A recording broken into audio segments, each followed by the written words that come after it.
Hi, this is Aaron Azrod, and welcome to the 94th episode of the Truth Island podcast. The Greek word arit translates roughly into meaning sharp mountain ridge. However, it was known to the ancient Greeks as meaning excellence of any kind. The Greeks believed that it was every person's duty to live up to their given potential in order to live a life that was satisfying or filled with meaning. As time went on, arete came to encompass all forms of knowledge, with Aristotle commenting that contemplation is actually one of humans' greatest abilities and could lead to great deals of happiness. In one such Greek story, it is said that at one point Hercules comes to a crossroad where he is tempted by two goddesses, Arete and the other being Harmonia. Arete, appearing in the form of a young handmaiden, offers Hercules a life of struggle, but one filled with glory, whereas Harmonia offers Hercules a life of senseless pleasure. Thankfully, Hercules was no slouch and decides to go down the path of Arete. In later iterations of this story, sometimes Arete is depicted as being squalid and unattractive, to highlight that the road of excellence is at first not always the most attractive road to be traveling down. Sadly, as we've gone further into the modern era, pursuing excellence has become less and less fashionable. In the modern day United States, many have chosen to follow the footsteps of Harmonia and have signed up for lives of cheap pleasures and thrills. In many respects, schools and some of our most cherished institutions promote mediocrity as being the preferred norm. One danger of excellence also presents itself in the form of perfection, as it is said that the need to achieve perfection can also be the mother of all inaction. Joining me to help find the right balance between excellence and perfection, I am once again joined by Kenny. Kenny, I'm just letting you know this right now.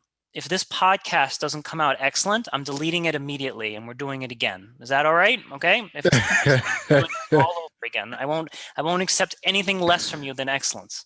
I'll be changing my number, Aaron. No, I think there's a big difference between excellence and perfection, especially in our modern, in our modern day. We don't really use the word excellence as much as the word perfection. And I hear people often say, "I'm a perfectionist. I want it to be perfect, so forth." Perfection when it comes to, and I'm speaking in a manner of, when it comes to doing something, when it comes to achieving something, perfection is often says, when we say we want something to be perfect, we're really speaking about us. When a person says, and this is my experience, is that when people say I want it to be perfect, or I'm a perfectionist, what they're really trying to tell you is something about themselves. So the attention is on them. It's not about the work, it's about them, who they are. And they want you to know that. That's not necessarily a bad thing, but it is most often the case. Excellence, on the other hand, has very little to do with you. It has more to do with the work. So, Hmm. perfection pulls the attention to the artist, excellence pulls the attention to the artifact. Oh, I love that. That's a great distinction because I actually hate perfectionists. I've worked with a lot of people who. You ever worked with these people, Kenny, especially like in an Mm. office environment or some kind of confined setting? They want everything to be just so or just perfect. They're like, oh my God, if that lamp is in the wrong, like Yeah, those people are extremely annoying, and yeah. they tend to be what I call like micro detail people. Have you ever bumped into a micro detail person? Like they get so caught up in the micro details of things, like having color coded binders and all this other nonsense, that they actually lose track of actually achieving anything on a grander scale because they can't move past the little detail and actually start achieving things on a much wider and grander scale, because if every little thing isn't absolutely perfect, they don't want to move forward at all. They're just completely stuck. And I think that level of perfection, and also they take pride out of it. Micro detail people are like, well, I just have a high standard for what it is that I do, and like they are pretty snooty, and they are pretty arrogant and so forth, because they think that their need for OCD, obsessive level perfection, is something to be admired. Whereas I'm like, no, you're not going anywhere, my friend. Yeah, I mean, it's one of those things that, so I do believe that I think that it's possible for a person like that to get an incredible amount of work done. It's possible. But what happens, the real danger, or should I say the biggest danger, is that they become unbearable to work with. Hmm. They become impossible to work with. They become you'd rather go swimming with a shark than spend an hour or two in an office with someone like that, especially if they're your boss. Let me run this one by you. And this is actually a story that I heard that some authors, right, will actually, when they're writing something, they'll actually write the same line 5 different times until it's perfect. Like I've heard the story, like people have written books and they've written that same line 5 different times, come back, read that page obsessively. And you and I have both written stuff. I'm not like that. Now, does that mean that I'm just throwing, good enough? No, no. Like I proofread my stuff. I make sure that it makes sense. I make sure that it has coherence. I make sure that it has logic. I make sure that it's interesting. Like I read it for that. But I feel like those type of writers that like write something 5 to 10. First off, you have to have a tremendous amount of free time in order to be able to write like the same damn line 5 or 6, 7 times until it's perfect. But I also think that like is anyone who's reading that book really going to be like, oh yeah, I can really tell that this person wrote the same line 5 different times? Like no one's. I don't know if anyone is ever going to really appreciate that level of beauty. Maybe I'm wrong. Maybe my eyes are too weak to see that kind of beauty. But I don't know. I just feel like does it grammatically make sense? Check. Syntax is good. Awesome. Let's move on. Yeah, I think it's possible in that, so for example, it would have to be this. I see it the same way as an artist drawing the line. He's trying to connect the thigh to the knee through with a line, and he can't just make a straight line. So he makes a line the first time, it doesn't look right. He erases it. He looks at the picture, he looks at his reference again, he makes the other line, still not good. Something keeps going, something's just wrong. And sometimes they know exactly what's wrong. Other artists may not really know what's wrong, but their eyes sees what's wrong. And so he Mm. does it repeatedly until he gets that perfect, and at least according to him and his own standards, perfect line. So I think there are. I mean, I do believe I was having a conversation with a friend not so long ago, and you don't have to quote me on this, but he had mentioned how someone had mentioned, and I believe he was referring to C.S. Lewis, but I'm not sure. But he had mentioned that someone had mentioned made a comment on Kipling's writing, saying that Kipling, especially I believe, especially his poetry, was too good, too perfect. It's almost like this man sat down and struggled and fought and wrestled and thought to find the Hmm. right words to use for each line. Neil Gaiman talks about the same thing. Says when he's writing for adults, he doesn't really care much about the words. He can use superfluous words over just yammering on. But when it comes to writing for children, every word, he becomes focused, and every word becomes incredibly important. Each word is carefully chosen. So I believe that there are artists like that. There are writers like that. I don't believe that every writer has to be that way. And Hmm. I do believe that there are those whose minds work in such a way that language becomes an avenue for beauty. This is very interesting. And now that I'm thinking about this a little deeper, maybe perfection looks different to each artist. I don't know how Orwell wrote. Maybe he was the kind of guy who's like, my excellence is writing really captivating stories. And in writing those captivating stories, I don't really care if every single word is built to perfection. The idea is just to have a very interesting story. Like, let me just write something that's very, very, very, very interesting. Like, I think that like a lot of like I think of like Kurt Vonnegut or Ray Bradbury, and I read some of their short stories, and some of the like I can see some of the literary efforts that they put in are not at the highest level. Like I can see that Yeah. they're not writing like beautiful Shakespearean crafted sentences. But the short stories are really interesting and make me scratch my head and be like, yeah, that was an interesting twist. Or yeah, I wonder what would happen if society functioned that way. And I kind of have that sort of mindset because my mindset is like, was the story interesting and thought provoking? That to me Yeah. is excellence. Is if the story itself was what was interesting, fascinating, and invited critical thought. If it does those things, it meets my benchmark of being excellent. But for another artist, maybe having every single line just reading as crisp perfection is their version of excellence. Yeah, I would say, I mean, I have friends like this. I mean, and this is where we get into all kinds of trouble because to me, I'm in the exact same boat as you are. I read for the story, Yes. not for the language.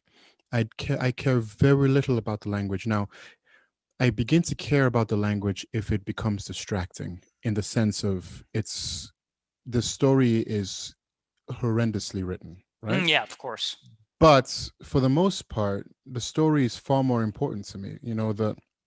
The bigger picture. I want to see, because for me, fiction writing is the stories. Those stories affect me deeply, but the language does not. However, it's communicated to me really doesn't. Like, I don't care if you said she went to the store, or to the store she went. I don't care. I really don't care. The idea is what I care about. But Yeah. I do have friends who, and I hope they're sincere. I hope they're sincere, because if they are sincere, it means that I have found another human being that operates entirely different. His mode of operation is entirely different from mine, and that's fascinating. And so this is a person who sits down and he cares about those little minute details of, how the sentence was structured. Like, Yes, I think there's this idea with like if you write you are or your apostrophe re, like people, oh man, like you should write the full sentence out, and it's like that to me, I kind of see this as just like, oh well, us intelligent folk write sentences this way, and you common folk, use contractions or whatever, and write your sentences in a more primitive way. And I'm like, no, it's like we have different goals in mind. My goal is yeah, for that fascinating story. Last thing I want to talk about when it comes to writing, I was actually in a meetup a week ago or so, and we even talked that even the way you read a book varies from person to person. And I explained I'm a kind of guy, I pick up the book and I freaking read the thing. I read it. Oh, I didn't get that word. Okay, let's see how important that is. All right, whatever. And then I put the book down. What sticks, sticks, and what doesn't stick, does not stick. Whereas we have, like, I was talking to this one guy and he was like, oh, I can only read like 10 pages a day because every single line, he's got the highlighter, the post-it notes. He's like putting it all over the book and going all crazy.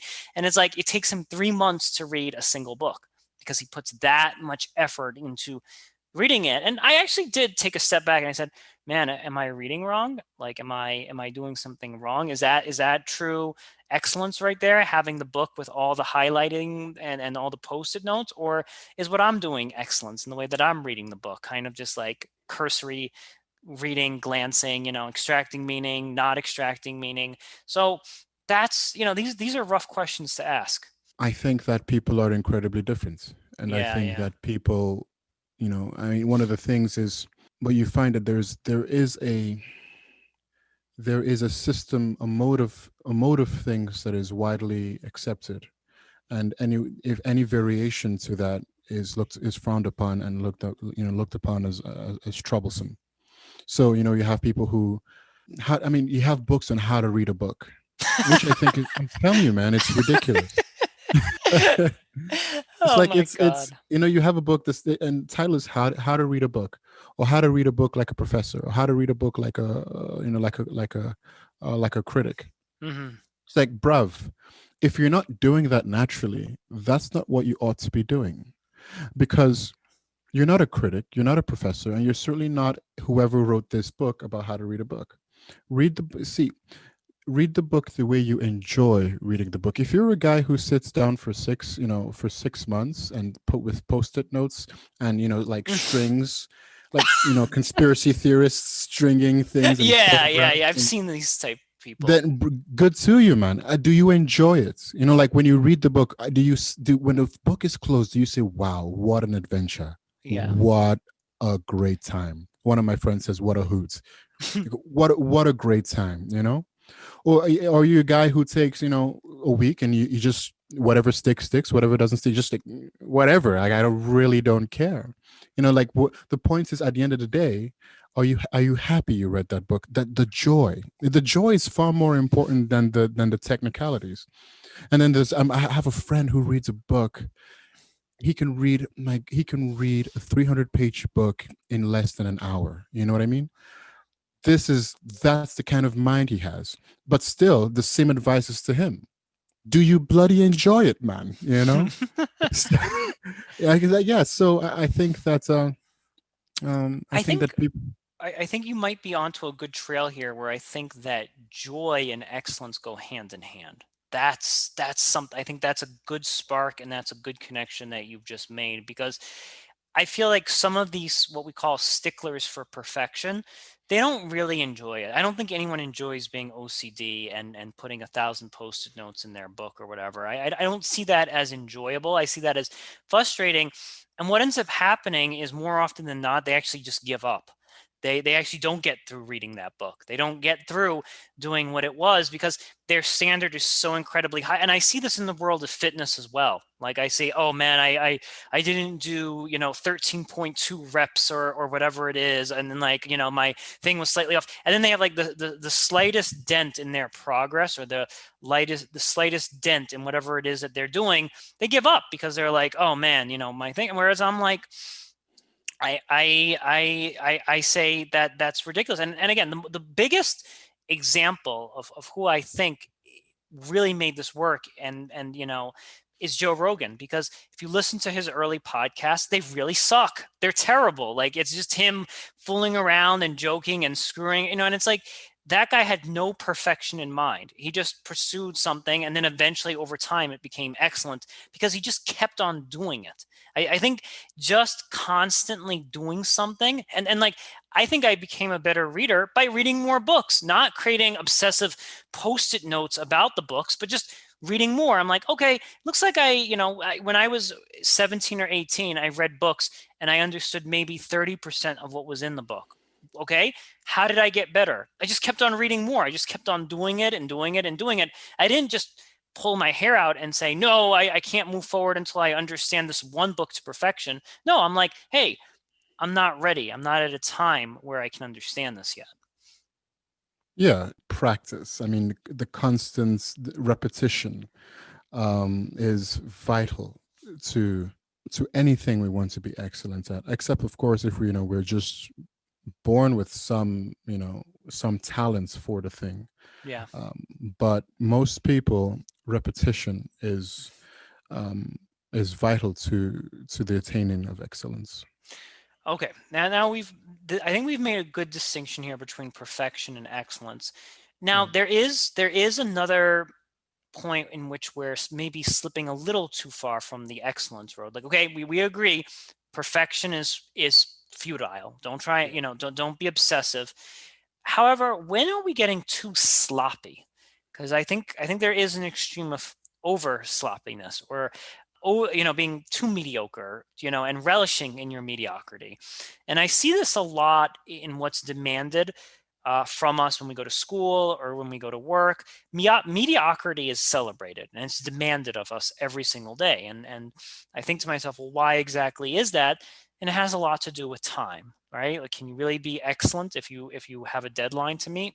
Yeah, I mean, time is an incredible factor. I mean, the idea of the modern school is just r- r- personally personally ridiculous, because to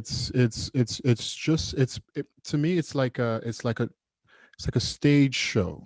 It's not really, it's not even a real thing. It seems so ethereal. It seems so translucent, so fake. Because, and of course, it's still doing good things because a lot of students are still coming out of it and surviving and are better off than they were before they went. At least I hope so. But to the idea of what a school could be, and an idea, and the idea of what, at least my idea of what a school should be. Yeah, modern schooling is ridiculous. And you have a book, you're given a ridiculous amount of time to, to read through it and write a paper and present your paper. Most of these students not only do not, I mean, they don't really care about the book, first of all. Yeah. They're not going to take they're not going to read it in that time. Yeah, no, I think that first off, there's just not enough hours in the day to actually fully master anything that you learn in school. And as No. and being a teacher, I know full well of like, all right, I'm going to teach. And I always, when I was teaching history or whatever, I always taught the entire curriculum, but I knew full well it's like, here is the areas that I'm going to zoom in on. Here are the important areas. Here are the what we call in education the big takeaways, right? Like Yeah. here are your big takeaways. Here are the things that I want you walking away from this.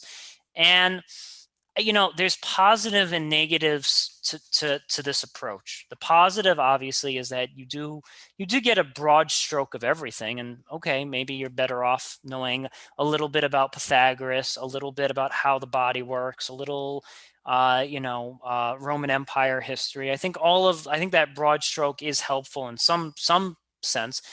But then the way it's situated is that as soon as that test is taken, that knowledge is immediately discarded because you were taught to kind of consume the knowledge very quickly, not really master it or not actually utilize that knowledge to excellence, but kind of just hold on to it. Like it's like it's like renting. You're literally renting that knowledge, applying it in the form of an assignment or a test, and then immediately discarding it. And I think that's kind of a dangerous notion that we have in education, is that you don't learn things and actually cultivate higher thoughts on them, or you don't cultivate excellence with those thoughts. You kind of just use these pieces of knowledge in a transaction. Like this knowledge is a key that gets me to a good score, and then that good score gets me a good job, which then gets me all sorts of cool toys to play with when I become an adult. I totally agree. We don't care about excellence, especially in our school system. We just care about getting the students out the door with the diploma and making sure that as teachers we've checked off all the lists and the students at least can do simple math. Um, and And they can't even it's do that. I'm just letting you know. and so it becomes this house of, like you said earlier, just mediocrity. I don't even think that excellence. I think excellence at some points will start being frowned upon Mm. because we're at a place where we don't like. We're not going to want students to.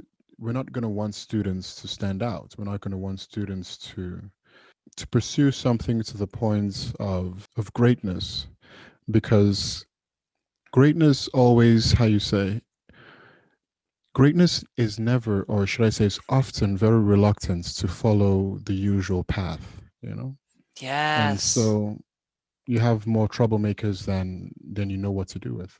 I love that. Greatness does not follow the prescribed path.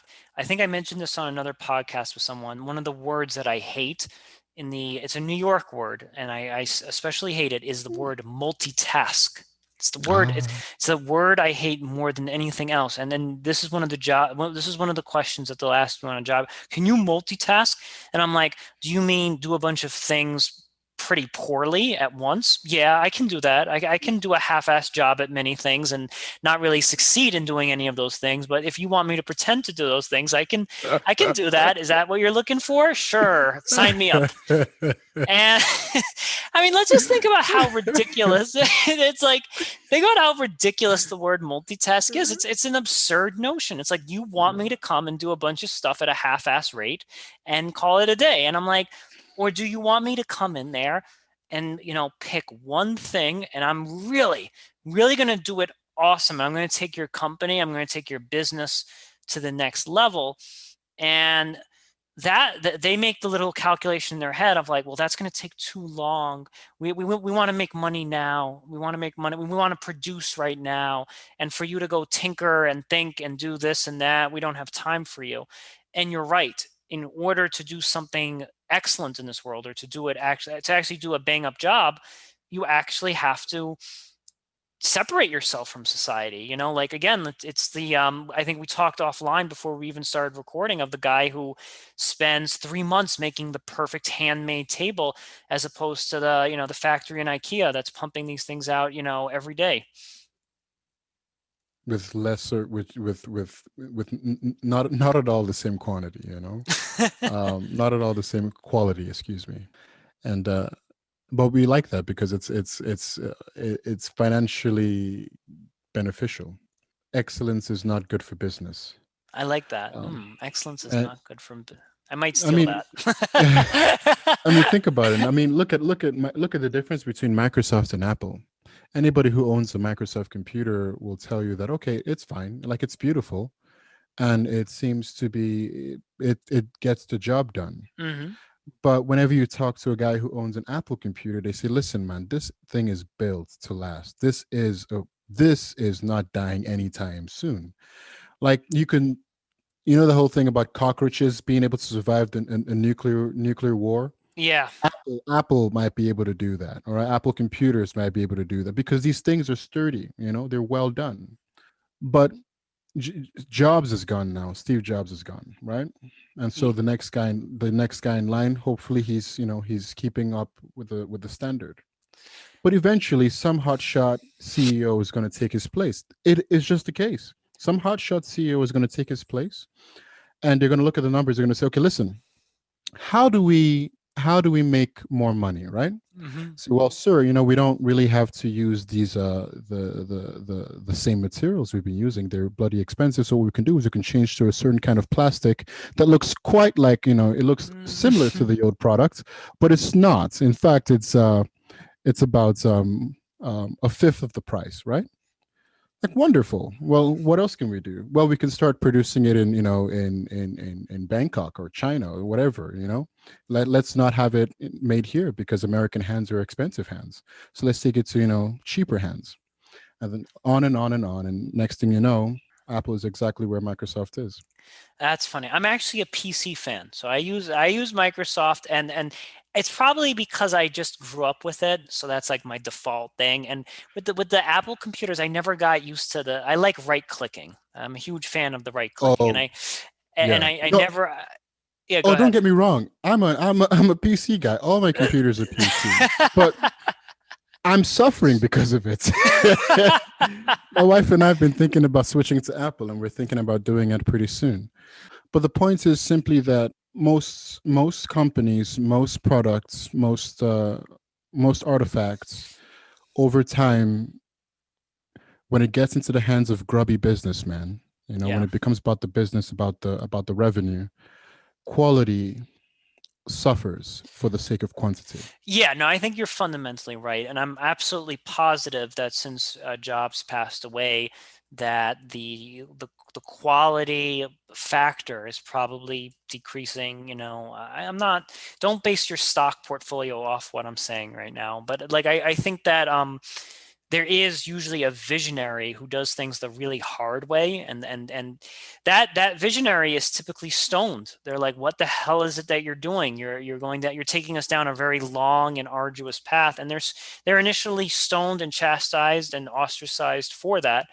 But then when they come back with the perfect product, or the perfect incarnation of whatever it is that they're building, then in hindsight, we're able to be like, oh yeah, I knew that guy was onto something all along. And I'm like, no, you didn't. You were throwing rocks at him the whole time, and Yeah, and telling him to hurry it up. So I think that one of the things that we need to do is, in the workplace and in school and in our life, we need to have a more fundamental appreciation that things take a long time. And like, we have to celebrate that. And I think even the word I talked, one of my early podcasts I did with Joe, is yeah, that in our media, Kenny. We always think of the genius as being the guy who operates, who processes information very quickly. Who's like, like the math guy on the chalkboard, like, according to this, like my, square root of that, and like his hand is moving a mile a minute on the chalkboard, and we're like, oh, that's a genius right there. Look how quickly they're working, and we don't actually have an appreciation for the mind that's very slow, but actually builds ideas that are meant to last. Because the quick mind may come up with very quick ideas, but are those quick ideas meant to last? And that's what we're not looking at anymore, Kenny. Are ideas meant to last? Yeah, I like that. It was the image of the genius. A friend of mine would say he's got one leg on insanity and the other on a banana peel. Um, Uh, oh, so good. yeah, I think it is a big question to ask. I mean, do we really want things that are lasting? Do we want things that endure? I mean, and I would hope that the answer would be yes. I mean, and it's not just even about having the mind that asks that question, but the mind that loves the right answer. In Hmm. that, I told you I've spoken to a friend of mine, Evan, about this, and we've talked about even how it's good to admire excellence even when it's not your own, even when the excellence isn't yours. Of hope, You know, yes, um, absolutely. and so are we a people who appreciate excellence to the point where the social norm becomes, if this isn't excellence, the public isn't really going to want it, but c'est la vie. I think even of one of the things that was the biggest darn disaster, and this is where George Lucas is really laughing, is if you look at the Star Wars films that just came out by Disney, all of them were incredibly rushed. They were rushed. They were, okay, we need to get this out by December, and they were rushed and rushed. And okay, you got them out, you made your boatload of money, but at the end of the day, you don't have a trilogy that's meant to last because you rushed it. Because you rushed it, you now destroyed something in your desire to make money and produce something quickly. You fundamentally destroyed the thing that you were trying to promote. Whereas I give credit to George Lucas, I think he actually took his time making these movies. He actually was like, no, no, no, guys, we need to do this scene again. I think of the director Stanley Kubrick.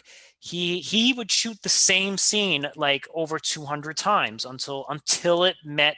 And again, I think Kubrick is kind of also on the OCD that's going too far, man. Like I don't think we need 200 times, but do it 10 times, do it 15 times. Make sure that the story is adding up, right? I think there's a happy middle ground. I think there's a middle ground between Stanley Kubrick and the latest Star Wars films. I think you don't have, the answer might be George Lucas in the middle somewhere. Just like, okay, this is high quality, but yeah, every frame isn't entirely perfect. Yeah, I think if you care about the work, I think that you're already on your, I think that's the first step. Even if it's not the work, but your name attached to the work. I think that's the first step towards excellence. The Star Wars films, which I've seen, I think I've seen the one of the new ones, or maybe two of the new ones. And I remember sitting in the theater thinking to myself, what is going on here? What is this? And so there's a feeling that I don't know if you've ever experienced this. You're watching a film and you have this moment of this cringe moment where something happens Yeah, of and you course. feel it's just like a cringe. You're responding to this awful, maybe someone thought it'd be cool, some guy sitting down there in his cubicle with his glasses thinking, oh boy, this ought to be cool, and he puts it in the film, and it turns out that it wasn't at all cool. And I think that the whole film is like that. It's like just one fail after another, one strike after another. It's they're trying to hit it out of the park, but they're just doing something, and they're just swinging either way too high or way too low. They're just not hitting it out of the park. They're not even connecting with the ball.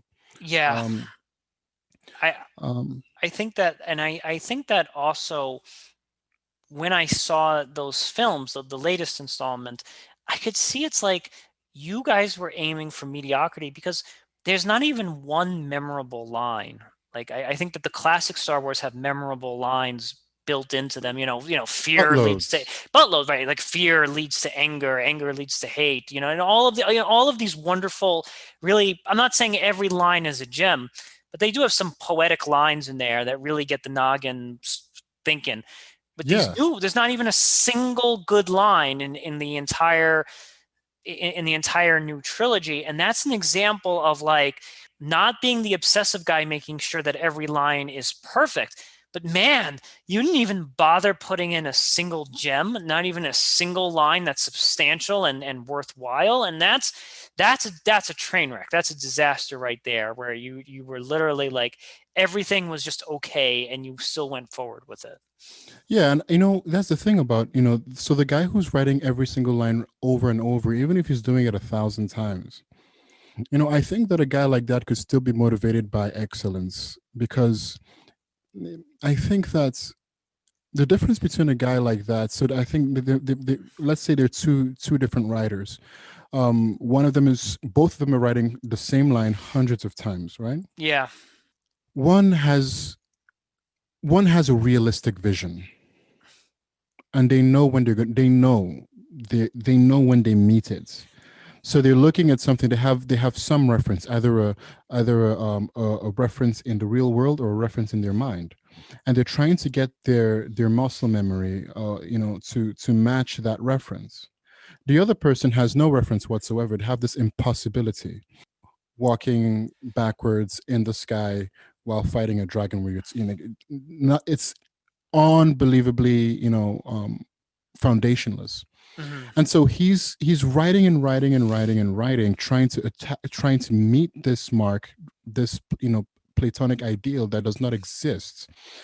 And that's why I would imagine he never gets anything. He never actually gets the thing done, because his his references don't exist, while Yes, this other yes. person's reference absolutely do exist.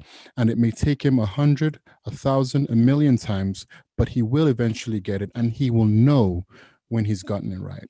I like that. So perfection has no visible incarnation, right? It doesn't exist in this world. There's nothing that you can point to in this world that actually is perfect other than God Almighty, who we can't really see and we can't really reference anything off of. But for our purposes, I think that the people who, let's say, making this super concrete right now, the people who wrote the new Star Wars could have looked back at the old Star Wars and said, hey, until we reach the critical threshold of being at least as good as those films, we can't really release this. And you know what? We're going to have to tell Disney that it's going to take us another year, another 2 years. We're going to have to push back the release dates. And until we can at least get to the standard bearer of other films of that stature, right? That's what you need to do. You need to be at least as good as your high. Basically, if you're a fighter, you want to be as good as the best fighter, and then maybe even a little above that, right? Like that's no one's saying perfect. We're just saying at the same level as other great works, basically. An old saying of mine is that you become that which you admire. And Yes. if you admire excellence, you will walk in a path of excellence and eventually become that which produces or even is excellence. I mean, we don't even know how to be excellent human beings, and we don't even know what it looks like to be an excellent human being. Nowadays, when we look back on history, we're always, tearing down the heroes. You look back at, just recently heard one, listened to a book, and everybody was being torn down. Jefferson was being torn down. Abraham Lincoln was being torn down. I've heard Churchill being torn down. It's like Hmm. we we are a people who, now at least we're a people now, who don't know what we don't know what it means to have excellent human beings, because we don't not only do we don't believe in excellent human beings, but those who we even suspect may have been excellent human beings in one form or the other, we get our hands dirty by chucking mud at your reputation. So we don't we've forgotten how to admire things, and we've forgotten how to admire good things, and we end up becoming monster-like. Absolutely. And I think that looking at the founding fathers or looking at other historical figures is a great source of excellence. And here's the thing, are these figures, Abraham Lincoln, George Washington, any of these historical figures, are they perfect? Hell no. No one Mm, is. Nobody is perfect, right? there's no But it's like, such thing. but like rather than chuck mud in their direction, be like, what are some pieces of excellence about them that I can extrapolate and bring into my own life? Like Benjamin Franklin had an excellent routine. Like he woke up early and did this, and then he had his whole day methodically plotted out. I'm like, well, there's some excellence for you. Was Benjamin Franklin perfect? Hell no. But he has some excellence that you can borrow. There's some excellence in what he did that is worth extracting and putting and replicating and kind of embracing into your own life. And I think that Yeah. anyone in our history that isn't perfect, we immediately discard all. And I'm like, well, you've discarded just about everyone at this point. Yeah, Everyone. because yeah, no, nobody's perfect, and nobody can be perfect, because the funny thing about it is we say words and often don't stop to ask ourselves what we mean by them. So when a person says, I really like this pizza, it's perfect, and your friend says, I thought it was rather salty. It's like, oh, like, oh, so it's not perfect, is what you're saying, because there are two. When where there is a human being, there is an opinion. Where there is an opinion, there is perfection. Yeah. Because people often think them. We often think that. Sorry, there's a different definition of perfection. We often think that our definition of perfection is what is perfect, but that's not the case, because when everybody says perfect, they mean totally different things. There's about 7 billion people in this world, so there are 7 billion potential different ideas of what it means to be perfect. And so it's not possible to look at history and find anybody perfect, because nobody was perfect. And Yes.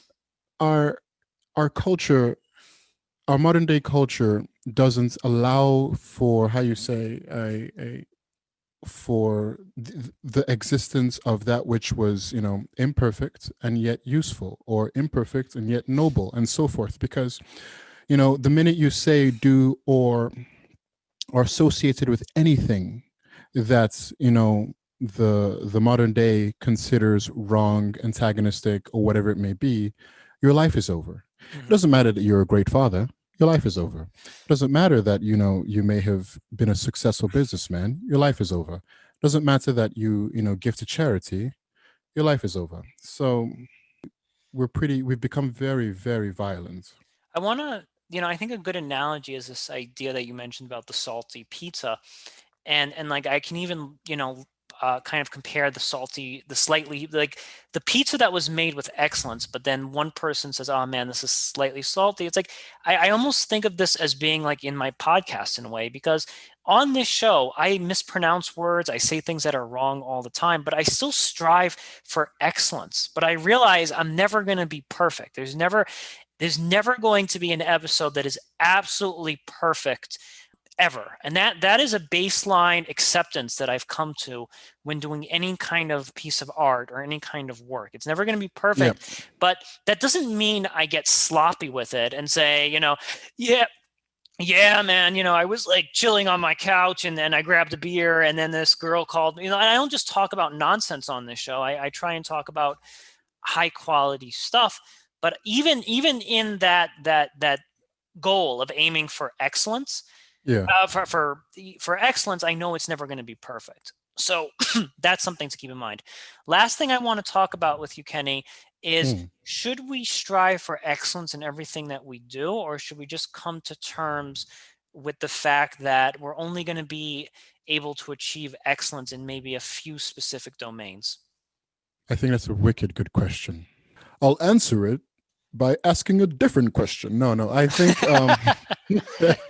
no, I think that it's the question is aimed in the wrong place, and here's why I say that. I think that if, and this is the answer, if people can find a way to be excellence, what I mean by that is their soul, their personhood, their core, is, in fact, at its excellence. It doesn't matter what they do, whether it's cleaning the toilet to making, food for the queen. You will do it excellently. And if you don't, you will be on the path to doing it excellently. One of the coolest short stories I read about Taoism was this prince. I think he's watching his butcher cut and cleave, a cow, and he's amazed at how quick and how just perfect and how brilliant this see the word perfect, can't escape it, this butcher is. And he asked the butcher, why are you so good at this? And he says, listen, I've learned the way of cutting. I've learned the way of doing this so well that I don't even have to think about it. And the prince was so amazed. He expresses it beautifully. I'm just cutting it down. And the prince says, I've seen that it is not simply in being a butcher that a man ought to pursue this excellence or this excellent way. It is in all matters. It is in all matters. So I think that a person who learns how to hold, this is just imagery, to hold perfection in their soul and let perfection guide them, they will, even if it's playing video games, they will, not perfection, sorry, excellence, they will excellently pursue those things. Um, yeah. No, I think that's a great story, and maybe maybe like if we look at that in that story with the butcher or something, maybe that butcher when he first started cutting meat was like, okay, maybe I'm not going to aim for excellency right away. Maybe that's not my goal. My first goal is to learn how to cut meat, right? I think it depends on the stage of development that you're in when learning something new. So your first stage could be like, let me try and do it. Now, let me try and do it better.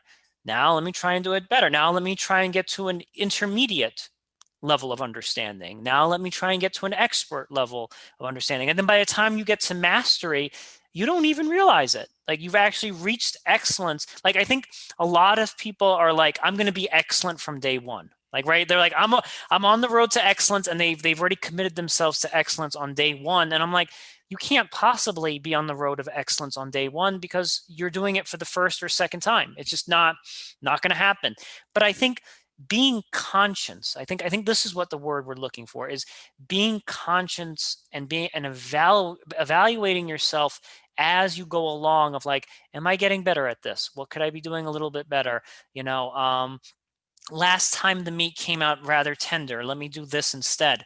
Those are the questions that that butcher probably asks himself every single day. He didn't start off excellent, but every single day that he was cutting that meat, he was like, okay, this went, X, Y, and Z went wrong on Tuesday. When I cut the next cow or whatever on Thursday, I'm going to be sure to avoid those things or try something new. That's how you get to excellence, by just being critical every step, every peg of the way. Oi. Yeah.